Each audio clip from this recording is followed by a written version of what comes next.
Welcome to the show, everybody. It's the Crypto Lark. Today I got to sit down with Ken Bosak to talk crypto. So welcome to the chat, guys, and enjoy it. Ken, welcome. How goes it?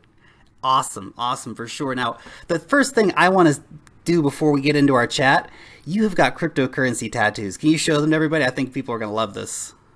I do. I wish this one here still worked because you could at one point send Bitcoin here. And I actually got this Litecoin tattoo with Charlie Lee watching live in the chat. I was live streaming this. Way. Yeah, I was live streaming this tattoo on YouTube and Charlie Lee stopped by in the comments and I was like, I think I'm being trolled. And I checked Twitter and it was actually him. I wasn't being trolled. And I have my Dash tattoo. And most recently, I've been checking out proof of stake coins and I fell in love with one and I got Decred. Nice. Yeah, I'm working on more. I will have Ethereum here and Steam it here very soon. Nice. I like it. That's pretty cool. I like it. Now, let's jump into, I think, the most topical topic at the moment, and that, of course, is the current state of the market. We are in bear country. It's dangerous out there in crypto land. What are your thoughts on it? All right. Well, right now, I think it's probably HODL season more than anything. I'm not too worried. I mean, we had a perfect storm happen recently where BitConnect exited. The SEC, CFTC, G20, they're just now starting to talk about cryptocurrencies, blockchain technology.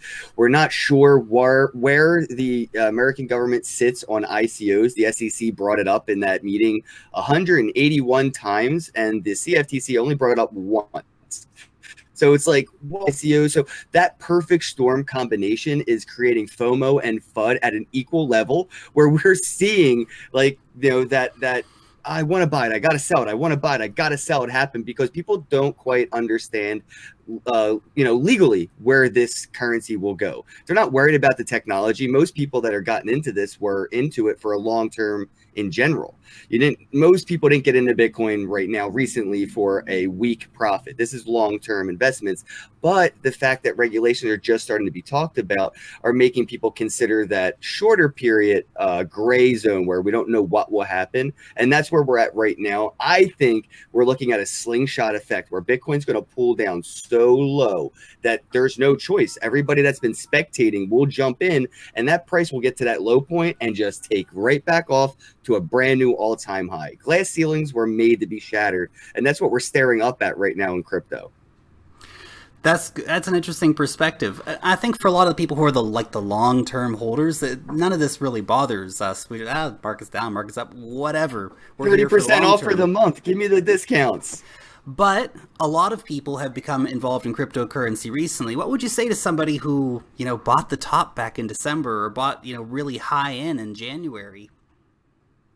Oh man, really bad timing. But you probably got in and said, oh, I'm going to cash this out in 5 years, or I'll probably hold this for a couple years. You didn't get into it at that all-time high period and go, wow, in a couple months, I'll be sitting pretty. So it's only been a couple months. Relax. Let that original mindset that you came into the space with, that couple years from now, yeah, that mindset, keep on to that. No matter what happens, keep on to that, because you're going to see all kinds of FUD, all kinds of FOMO. You're going to see the news that can't be predicted by any kind of technical analysis in this industry that will affect the value of something that you put a timestamp on. Just put your crypto in cold storage. Stop looking at it unless you're a crypto journalist like us. There's really not too much to really keep looking at once you know what's going on. This conversation is for the new people that have just started to get into it, not somebody who's been investing in Bitcoin for 3 years and needs a comforting conversation to make it easier for them to hodl. They were interested in Bitcoin 3 years ago to cash out in 2020, not 2018. So I don't care what happens this year. I'm waiting for the next halving. And I think that's what you should do. If you're a new investor, you bought at the top, be patient, keep the money there for that in that long-term period that you already were comfortable with when it was at an all-time high. Maybe consider buying some of this dip in retrospect to what you already bought, because dollar cost average does go a long way over time. You try to catch that gray middle area, and eventually each purchase somewhat balances out in the profit loss area instead of just buying one time at the top and waiting for it to get back there. Buy some as it's going down. That way, when it goes back to that original all-time high where you bought, those previous purchases that you bought at the bottom are profitable, even though that first purchase is now net zero, broke even. That dollar cost averaging is so important, and I think a lot of people don't take it into consideration, but it really, really is. And it's like you said, anybody who's been in this long term doesn't need to hear that, chat. They're like, okay, we're cool. Market's down, we're buying the time shout out to to Jack Tater. Jack Tater taught me a lot about that dollar cost averaging. He wrote the first book on Bitcoin, What's the Deal with Bitcoins, which he still gets kind of criticized for because he pluralized Bitcoin with an S. But it was the first book. There was nobody really talking about this stuff then. He gets best. I read that and I learned about dollar cost averaging, and I was like, you know what? When I first got into crypto, I almost did go all in, and I was like, it was going up when I got in, and I still was like, I'm just gonna go in weekly and then monthly, and then I was like, you know what? I'm all in daily, you know. So the dollar cost averaging thing makes it a lot easier instead of cannonballing in and finding out that the water is freezing cold or too hot. You start to get that it's just right feeling over time, especially when you put money into something you don't quite understand. Nothing like putting $20 into Bitcoin when you have no clue what Bitcoin is. That $20 just motivated you more than anything to research, do your own due diligence, look into things, and become a crypto entrepreneur critic yourself over just putting $20 in it. It's amazing to see what a little bit of money on the line will do when you're not just spectating, you're participating and spectating. Yeah, awesome. You got to have a little bit of skin in the game, without a doubt. Let's move on to the ICO market, because this is getting so much attention at the moment. What are your thoughts on the current state of the ICO market? Do you think it's absolutely overflooded? Do you think there's many good projects out there to be seen at the moment? All right. Well, for the listeners who may be, serious investors and seriously interested in cryptocurrencies, pureblockchainwealth.com/top has all of the PDFs downloadable for free of all of our reviews and all the information that you really need on this stuff. But, for me personally, the ICO market right now is too sketchy for me. And I liked it better when it was the wild, wild west. Right now, we're seeing what seems to be more like the Wild West, where it's still pretty crazy, but there's a sheriff in town. And we're just starting to figure out how that works. What do we do? How do we do it? Am I allowed to cross this line in the sand here? Can I cross the line in the sand there? We're just starting to figure it out. So unfortunately, before the SEC, CFTC got involved and started talking about regulations in ICOs, that was probably the opportune time to take advantage as an early investor, early adopter to the technology. Right now, it's hard to tell. I mean, I've only found one ICO that is met U.S. regulating compliant to be something I can invest in right here as a U.S. investor. There's no other ICOs. I got one option, and shameless plug, it's Social Wallet, the Wire token. I can't find any other ICO where I could be like, I'm an American citizen, I want to invest, and here's my KYC, I want to cash out my ICO tokens. None, just one. So it's kind of like that Ethereum killer app, which unfortunately turned out to be ICOs. It's in trouble. I don't think at the moment smart contracts has the use case to keep Ethereum's value going up.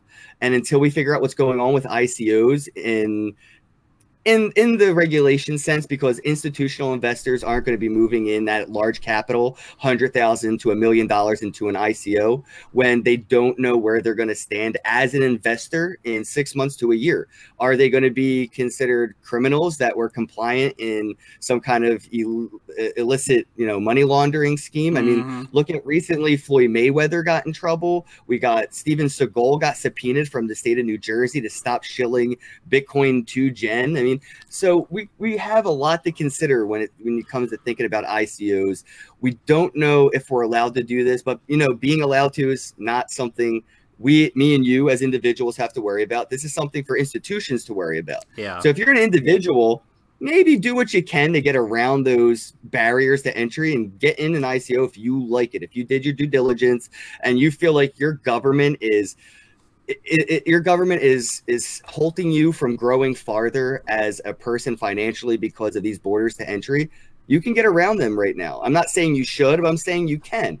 And as an individual, regulations can't be enforced. They can only be a shadow that leans over you, scaring you, but not quite touching you. That's regulations. You can still, to this day, download any movie you want illegally. It's probably going to be a lot faster, and a lot easier and probably safer than buying a movie online, because you don't have to give up any personal information, no credit card information. You just download the movie. You didn't risk anything. You just have the content now. Eventually, you know, ICOs will be at that state, but we're waiting for the government to get to a comfortable, where can we get our cut no matter what state. Once the government gets there where they were like, you can't do anything in this country without, you know, in crypto land without paying us a little bit, we'll see the temperatures change and everything will be, you know, nice and relaxing again with the ICOs. But right now, I think it's for you and me and the individuals to take advantage of, and to let the corporations worry about regulations. I'm not worried about you can't regulate me. I'm an individual. What are you going to do? I mean, how many albums of music have you paid for in the past 10 years as opposed to downloaded illegally? Come on, they can't enforce these laws if we all, I mean, it would be entrapment. You know, it would be entrapment. So I'm not worried about investing in ICOs, but I do see that this moment in history, as that weird perfect storm comes in, as an opportunity for me. I'm an opportunist. I think these are opportunities that are being presented to me because of people that don't quite understand the opportunities that are here, and they're so comfortable with their 6 figures, Lamborghinis. I'm hungry. I need a Lamborghini. I need 6 figures. So I'm not very comfortable. I'm going to take these risks. And people that are, you know, sitting on nice bank accounts where they don't make 0.01% interest, they make more than that. They're happy with what they get. You know, I'm not happy with what I get. So I take those risks, and I think that's what people who can afford to take a risk should take the risk. Right now, it's the perfect time. I think it's a good point. Those who can afford to take the risk can take the risk. And it doesn't take a lot. A lot of people think you need $500,000 or thousands and thousands of dollars to get involved in crypto. Nah, man, if you can, one of the things I always said, take $20 a week. Put it in. If you're just getting a regular paycheck, you know, working a minimum wage job, man, there you go. That's it. It doesn't take much, and it builds. It builds. You just got to be dedicated to building it. Accumulate, man. I sold everything. I mean, I don't recommend this, but I did sell everything that I wasn't really using at the time. My living room television, my Xbox, my entertainment center. I sold pretty much everything I didn't really touch, and I got Bitcoin for it. And now I can get, you know, 10x on everything I sold. That's good. You're probably not missing that TV anyways, so. No. Not watching much TV anymore. More so podcasts, and white papers look better on a phone, so. There you go.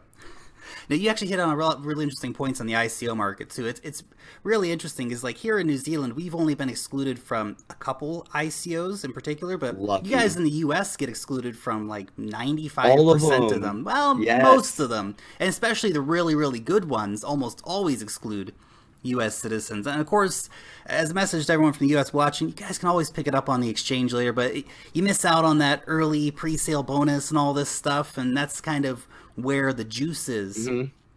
Right, if you can get in on that early tier with a 50% bonus or 20% bonus on your original investment, and then even when it does hit the exchange, even if it drops 10%, you had 20% extra coins. So it doesn't matter. You still make money on quantity instead of value. So I this is the stuff that I would never be allowed to do in stocks or any kind of like IPO scenario, because I'm not an accredited investor, and you'll never become a accredited investor unless you're birthed from an accredited investor. So it's like, you know, the borders to entry aren't set in place to make it easier for me to become a person who can be an accredited investor. I have no idea or any way of starting that in that stocks, because you're not allowed. I tried to invest in Snapchat before they went public. It's not something. So these opportunities are for us, and we have to realize that, you know, if we can afford it, we have to take it.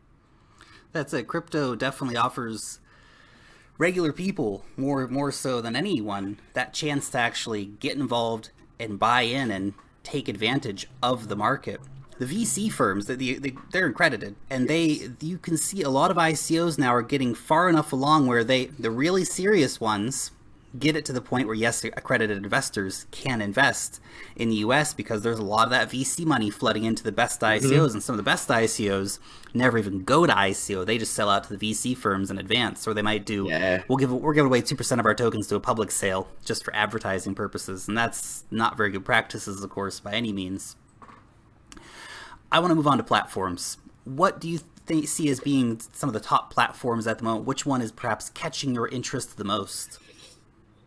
I've been looking at smaller platform coins. I know a lot of people have been looking at the bigger pictures like Ethereum and EOS and Neo, stuff Yeah. like that. I like to look at the ones that are a little bit smaller and achievable, within a smaller period. I think EOS and obviously Ethereum's way out, years out from being, fully used to its full potential. I mean, we're at 1% adoption in general. I want to look at something a little bit smaller. So I checked out platforms that are a little different, like Wax.io. They use a blockchain technology to do in-game content trading. There's another one there. I like Social Wallet. Social Wallet's platform makes it so I can send cryptocurrency to your Facebook, Twitter, Instagram, or YouTube from that platform. And you'll get a notification. And all you have to do is log into their platform with your credentials from that social media outlet that I sent it to. And there you go. You have access. If you choose to ignore that message on your Facebook feed, after 7 days, I get my crypto back. So those platforms are like pretty interesting to me.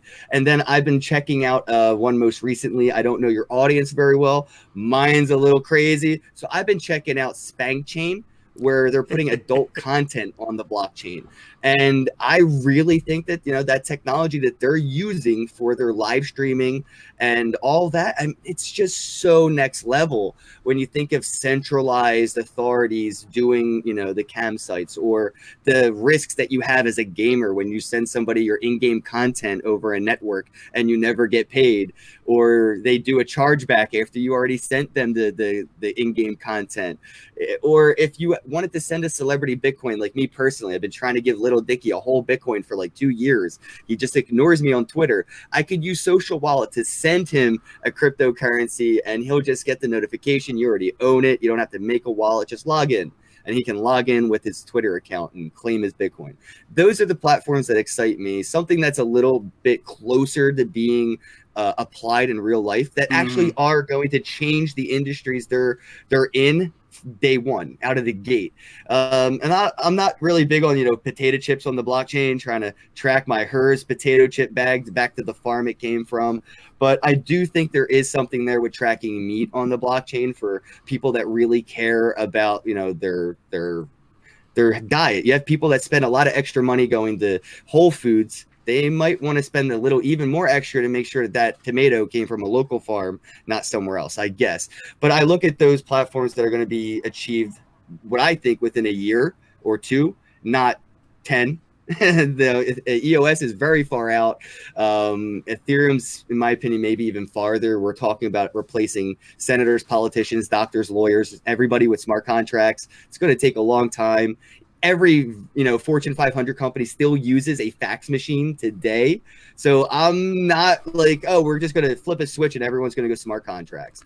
I want to see these new platforms that are going to take off in the industries they're already in, because the industries they're in suck. Like, why do you need a blockchain? Why do you need a blockchain? And I can see it with those projects and projects very similar. That's really interesting insights, and I think some interesting projects as well, ones that I haven't looked into, but without a doubt, any blockchain-based project that can shake things up a little bit, and especially do it in the short term to get people actually using blockchain without necessarily without realizing, hey, I've got to use blockchain and cryptographic addresses. Nah, I'm just using this thing, and by the way, it's all registered on the blockchain, and that's where you get real adoption happening. And I guess with some, a project like Spankcoin, for example, if they can actually get partnerships with some of the big platforms that already exist, well, then that might give them real legitimacy, and people, of course, would use that product and never even know that it's all being registered via the blockchain. So that's pretty interesting, without a doubt. I want to expand a bit into, I guess, gaming more overall. I know that you're into gaming, and what I guess are the synergies here between blockchain and gaming? Because I get a lot of people reaching out to me like, hey, we got this gaming project. I don't know, man. I don't do games, but well, it has been interesting because recently there was an article in Cointelegraph. I didn't read it. I saw the title. I was like, I already know about this, old news. But they were posting about prizes in games. So there's a game on Steam. I think the Bitcoin's still available. So it's on Steam, STEAM, not Steam it, Steam for the gamers, PC gamers. It's called The Tale of Satoshi, I think, a Monte Crypto story. Anyway, if you finish the game first, you will be exposed a Bitcoin private key. So now you can sweep this Bitcoin and put it on your phone or wherever, and now you have Bitcoin because you were the first to finish a game. So it's not just in-game content being traded on a blockchain. It's the incentivization of being the first to beat a game. I mean, dude, how long has it been, since we were kids and we were like, yo, I beat Mario, level 10, Bowser's Castle is crazy. The first door's a trick. It's nobody games like that anymore. It's really kind of like, very inner circle. Nobody really brags. But imagine a game that could put Easter eggs in it that are worth something, worth crypto, where if you're the first person to find a warp zone, you're going to tell everybody because you just made bank. And now that's marketing the game could have spent on a billboard somewhere or could have spent in Walmart to get a nice display, but they gave it back to you, the player. You earned the marketing. You found money on the ground. Of course, you're going to tell people about it, and that's what I think is interesting, where you're going to incentivize people to play your game. Because if I can play Call of Duty instead of Battlefield, and while I'm playing Call of Duty, I can find Bitcoin, I bet you Battlefield's next edition will have this in it. And that's where I'm seeing this is going to start that cool fight where who's going to be the first to really incorporate this Easter egg, first reward payment system, because right now you can. I don't know how long until regulation sets in where it'll eventually be some weird law and some kind of weird thing where gamers and developers aren't allowed to give money away in some way, whatever. But right now we can. And then there's the other side of the coin here, no pun intended, where you have in-game content being traded. So if I'm a gamer and I'm playing a game and I have an in-game content item, call it like a skin where my character is in a suit. I want to sell that suit for $500 because, a lot of these in-game contents, they're worth money. So I can send you the suit, you get it, you send me the money, everything's good. I go home, I look at my wallet and the money's gone because you did a chargeback.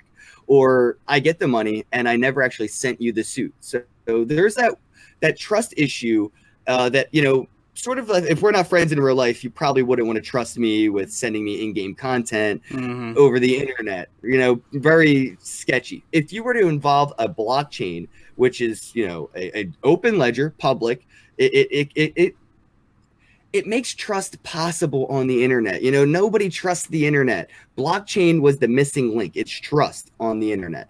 So when I'm using a blockchain to send an in-game file, you can see that is in fact a unique, genuine in-game file that will work in this game. You get it. The escrow triggers. I get the cryptocurrency. I don't have to worry about a chargeback. You don't have to worry about not getting or getting fake content. And the world keeps rotating. The gamer synergy to cryptocurrency is that they've needed something like this. Imagine playing a video game for 10 years and one day you're just like, I'm done. I kind of want to move on to a new game. World of Warcraft's kind of stupid. Pokemon Go looks really interesting. I'm going to check this out. Well, now you have 10 years worth of, a 10-year portfolio that you built on, World of Warcraft. What are you going to do with it? You sell it.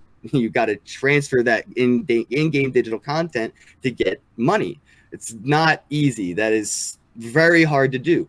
Put that on the blockchain and make it possible to track that. When you do send the ownership, I have the private key to that login. Here goes the money. You're on your way playing Pokemon Go, and I get to play World of Warcraft with all this awesome in-game content. I got to cut out all the time it takes to play the game. I just bought the content. At least you have that option. But if you have a kid who's saying, for their allowance, they want to get paid in Pokemon Go coins, and they kind of grow out of Pokemon Go, all that investment that they put into that goes out the air. It's worthless. And again, it brings me to that previous conversation where, well, what if you had a choice between a game like that and it paid you, or it let you use blockchain technology to actually sell that in-game content as you played it longer? You could actually play a game and create a college fund as a kid. You know how many people, if some Mario Party, if some games like that only had unique characters, unique weapons that were, limited in amount in the game, I'd probably be a Harvard graduate by now because of all the money I'd have from all the hours I spent playing Mario. Seriously, imagine being a kid today who is going out and about, and they can do geocaching, stuff like whatever, and you can play games, make money as a kid, playing the game. It's not really money to you yet, but you grow out of it. You're done with it. But because of its nostalgic value, I mean, Pokemon cartridges still go for decent money in the box. Nostalgia has a value. So just because of playing a video game as a child with nostalgic value at it, you could potentially, have a decent, opportunity that you otherwise are just wasting time and energy. So I like that we're going to see games very soon compete for my attention, because they're going to have to incentivize me to give you that attention. They're going to have to reward me for giving them that attention. And so I'm looking forward to the monetization and rewarding of attention through games, because blockchain and cryptocurrency makes micropayments possible. And most people don't understand how important that really is. But earning a couple of cents by beating a couple levels, it adds up. And that's it, especially when you're gaming for 10 or 12 hours a day. I just played Fortnite for like 6 hours today. See, you couldn't been getting paid that whole time. Did it for free. I didn't make anything. Actually, well, I'm trying to do Twitch because basic attention token and the Brave browser. If people watch me play the game on Twitch, I can earn cryptocurrencies just while they're watching. And there's no ads. They're ad free. I'm not getting paid by advertisers. I'm getting paid by, spectators that are signing up and intentionally monetizing my channel themselves. Yeah, the Brave browser is absolutely awesome. I love, of course, the experience of having no ads, but also their ability with the basic attention tokens. Yeah, that's it. It's really cool when you look and say, well, I've saved X amount of time because I haven't seen the 50,000 ads in the past week or whatever. But also, really, that is valuable what they are doing for YouTube content creators, particularly in the cryptocurrency sphere, because we basically all get demonetized. And Google just said that they're cutting it all out of AdWords. It's going to be all cut out. So I hope we're ready for that, to see Google completely cut out anything Bitcoin or crypto related from AdWords. That's going to be interesting to see. Man, this is what we have when we have centralized providers. They dictate the terms, they decide the rules. When something comes up that may be a threat to their business model, they crush it, or they try to crush it. Hopefully, of course, Bitcoin and all these decentralized media platforms that are coming up will be able to move beyond this. Point. Well, where's the money going to go? If Google won't accept the money, all these ICOs have nothing but money. They have to spend it. I think Steemit is probably going to see a big uptick in cryptocurrency advertisements in that promotions section of Steemit, where, hundreds of thousands of dollars have been paid in Google for advertising. Well, they could just do that on Steemit, and that'll actually be money going back into crypto instead of money from crypto leaving crypto. So I'm excited to see that the enemy has decided to deny us our way to donate to their cause, and it keeps the money in our economy that's fighting against theirs. So I think it's a good sign to see Facebook, Twitter, and Google that says, hey, you know what? We don't want your crypto money anymore. You can't advertise here, because it forces those advertisers to go somewhere else, like Steemit or Presearch or somewhere else at crypto that is decentralized, that will embrace their money. Give me your money, and let the market decide if you're crap or not. And Steemit, that upvote or downvote, it speaks. It speaks. And I like right now that the nerds are the loudest. You know what I mean? Like, Steemit isn't a place where people got wealthy by posting cat videos. They got wealthy by explaining ICOs, white papers, blockchain technology. It was a very crypto savvy place. And now it's kind of going that route, which is great. Bring in the high school kids, upload your cheerleading videos and your hockey photos, do all that stuff. Treat it like the social media it should be treated like. If it's worth the cost to put it on the blockchain to you, do it up. But on Steemit, I want to see that money come in from Google, where they're not allowed, and advertise huge advertisements, and let us, the educated market, upvote, downvote, and give it our credibility as a community. And that way we don't need any regulations. We don't need centralized points of authority that give things the thumbs up or the thumbs down. We, as a community, decide if it gets the thumbs up or the thumbs down. It's no longer the king's thumb. It's the community's thumb. And that's important. We, all of us together, are the decentralized future if we actually participate in it. If you're not signed up on Steemit yet, you should be. If you got to wait for an account, wait, because it's worth it. it's worth it. Get in now. Get in on the ground. We're still on the ground floor with Steemit, without a doubt. It's been picking up, and we've gone from when I first joined Steemit, it was definitely like crypto niche kind of stuff, and it's really developing from there. I'm happy to see that. The more content, the better. The more people posting stuff on there, the better. This will be the way we move forward. Ken, I think we should go ahead and wrap it up there. This has been a really fun chat, though. I think people got some really great info out of it. So thanks for sitting down and chatting crypto with me. Hey, man, thanks for having me on. And again, guys, don't forget to check out pureblockchainwealth.com, where we talk about putting your wealth on the blockchain. Thanks for having me on, bro. Cheers.